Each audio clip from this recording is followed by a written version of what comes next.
Assalamualaikum warahmatullahi wabarakatuh. Buya izin saya ingin bertanya. Ibu mertua saya sakit glukoma dan kakinya kaku karena pernah jatuh dan tidak mau dilatih berjalan. Beliau meyakini sakitnya karena diguna-guna dan sudah bertahun-tahun menjalani pengobatan alternatif ke paranormal tanpa hasil. Sejak awal anak-anaknya masuk, termasuk suami saya, sudah menyarankan berobat ke dokter, tapi beliau menolak. Baru-baru ini beliau kembali meminta diantar ke pengobatan alternatif yang baru ia dengar dari radio. Namun suami saya menolak karena memang sejak awal tidak setuju dengan pengobatan semacam itu. Apakah suami saya berdosa karena menolak permintaan ibunya? Mohon bimbingannya Buya. Wassalamualaikum warahmatullahi wabarakatuh. Assalamualaikum warahmatullahi wabarakatuh. Kewajiban bagi kita adalah ikhtiar, berusaha untuk mencari obat. Enggak boleh kita menyerah. Apalagi menganggap sudah tidak ada obatnya lalu membiarkan orang tua sampai naudzubillah mati dalam keadaan kita tidak berusaha mengobatinya. Durhaka halus. Bahkan kalau seandainya kata medis, wah enggak ada obatnya dan sebagainya. Yang ngasih sembuh Allah kok.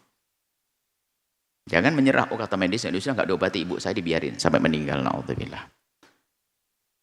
Kemudian berusaha mengobati tentu harus sesuai dengan dua. Petunjuk ahlinya, yang kedua adalah petunjuk syariat. Ahlinya adalah dunia ilmu medis ya kedokteran lah. Syariat adalah tentunya dengan cara yang tidak bertentangan dengan syariat. Kalau tadi disebutkan tentang alternatif, ada dua alternatif di negeri ini. Memang kita banyak alternatif. Namanya alternatif. Alternatif mungkin maksudnya tadi nyebut paranormal. Paranormal mungkin adalah ilmu yang orang yang melibatkan kepercayaan dengan hal-hal yang gaib. Dunia perdukunan. Jadi wah ini ente ada ininya. Ayo jangan didekati itu. Itu nggak boleh Anda datang ke orang itu. Kalau alternatif sudah mulai melibatkan dunia-dunia gaib seperti itu, nggak usah datang. Dan nggak boleh datang. Perdukunan. Tapi kalau alternatif maksudnya adalah hari ini kan ada herbal dan sebagainya, ya. Herbal dan sebagainya. Ya, karena itu biasa berdasarkan sesuai dengan pengobatan, minum jamu dan sebagainya, pijet atau sebagainya. Ini adalah bukan yang paranormal tadi. Atau istilah paranormal, mohon maaf kami kurang terlalu memastikan istilah paranormal gimana. Maksudnya kalau ilmu dunia perdukunan lah, itu kita hindari. Tapi kalau herbal, misal menggunakan obat-obat, sekarang ada kembali kepada natural, kembali ke ini kan ada sekarang itu semuanya. Herbal-herbal. Nah kalau pergi ke herbal adalah sah.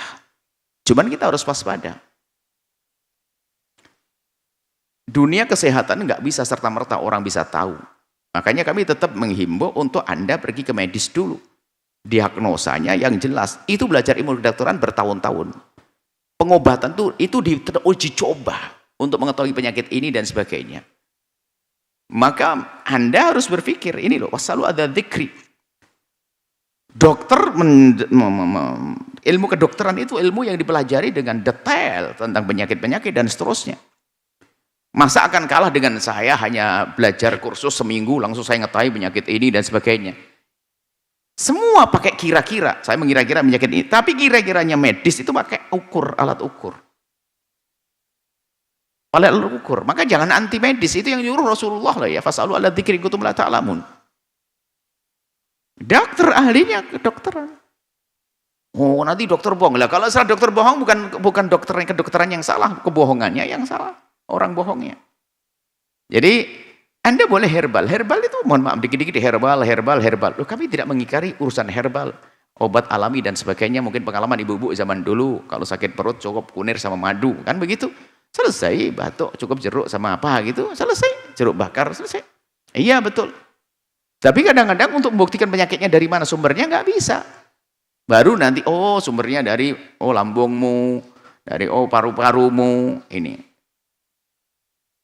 Paru-paru kalau jadi batuk ya bunyi karena lambung sama nggak ada beda. Kalau paru-paru batuknya paru-paru nggak ada.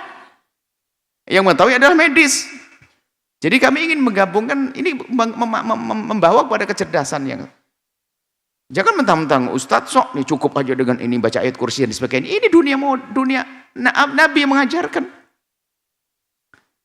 Ketinggalan kita nanti semuanya. Ini perlu Anda diperiksa. Jadi jangan Anda antipati dengan medis. Baru nanti setelah diketahui medis tentang sakitmu adalah di lambung. Maka setelah itu bapak moyang kita, mbah kita sudah ngajari untuk menjaga perut kayak apa. Ini baru kita dibantu dengan herbal untuk kesehatan perut. Itu biasanya pengalaman ibu-ibu di kampung dari zaman dulu. Itu boleh saja, tapi setelah tahu penyakitnya. Untuk mengetahui penyakitnya adalah melibatkan dunia medis. Jangan antipati dengan medis. Nabi yang menyuruh. Tibbun Nabawi itu adalah patuh dengan Rasulullah. Nah ini Tibbun Nabawi yang dikit-dikit herbal. Rupanya apa? Ada herbal ini. Pembohong lagi. Kalau tadi ada dokter bohong, ada punya herbal bohong. Biar cepat sakit perut dikasih apa itu? Anti nyeri itu. Dimasukin diam-diam jamunya. Anti nyeri. Langsung hilang sakit. Pusing. Padahal judulnya adalah obat tradisional. Tapi yang isi bohong. Bisa jadi itu semuanya. Dan ini kejadian juga. Jadi ada obat apa yang kalau pusing dikasih itu, kalau nyeri dimasukkan pelan-pelan. Nggak ada. Diminum jamu. Wah cepat dokter. Ya. Nah, jadi permasalahannya adalah keinsyafan. Jadi jangan juga antipati dengan dunia herbal, tapi herbal yang terukur. Kan ada dosis, ada ukuran, tidak boleh berlebihan. Sementara dunia medis itu ada aturan, ada dosisnya dan sebagainya. Jadi kita perlu kembali kepada alam, kepada apa yang Allah berikan itu, tapi untuk mengetahui itu semuanya harus ada gabungan. Sehingga ini penyakit ada jantung. Misalnya kalau jantung ini adalah permasalahan di makanan harus jaga. Ikuti dong. Menjaganya itu urusan herbal. Bisa saja urusan kembali kepada natural.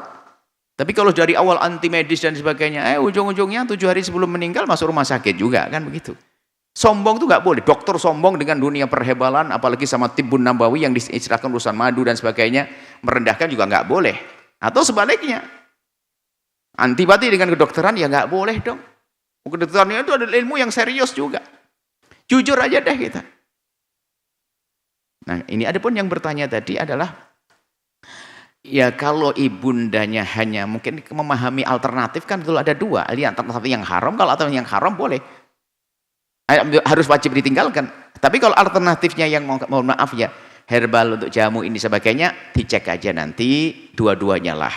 Ke medis jangan-jangan makanan yang diberikan justru tidak boleh menurut kedokteran. Kan bahaya pada akhirnya nanti. Jadi seperti itu. Anda dengan suami Anda sudah punya niat baik. Usulkan sebaik-baik mungkin. Kalau ternyata mereka tidak mau dan membuat keribut, Anda ngalah saja. Yang penting Anda punya cita-cita besar untuk menyelamatkan ibunda Anda. Jangan sampai menjadi berantem di situ. Kecuali permasalahannya haram yang mutlak. Dibawa ke tempat dukun, mohon maaf. Yang diajak melakukan suatu ritual-ritual yang bertentangan dengan syariat. Anda wajib menentang, nggak boleh, saya nggak mau, saya ini harus tampakkan Anda tidak mau karena ini haram, ini dosa. Tapi kalau masih urusan alternatif yang sekiranya nggak membahayakan, urusan obat-obat jamu-jamu nggak membahayakan, maka Anda tidak perlulah banyak debat sampai mengatakan harus dokter, harus ini, jangan pakai kalimat harus.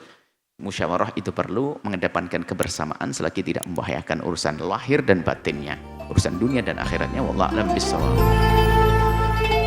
Sahabat Al-Bahjah TV, setelah menyaksikan video ini, jangan lupa bersolawat kepada baginda Nabi Muhammad. Shollu ala Nabi Muhammad. Allahumma sholli alaihi wa ala alihi wa sahbihi.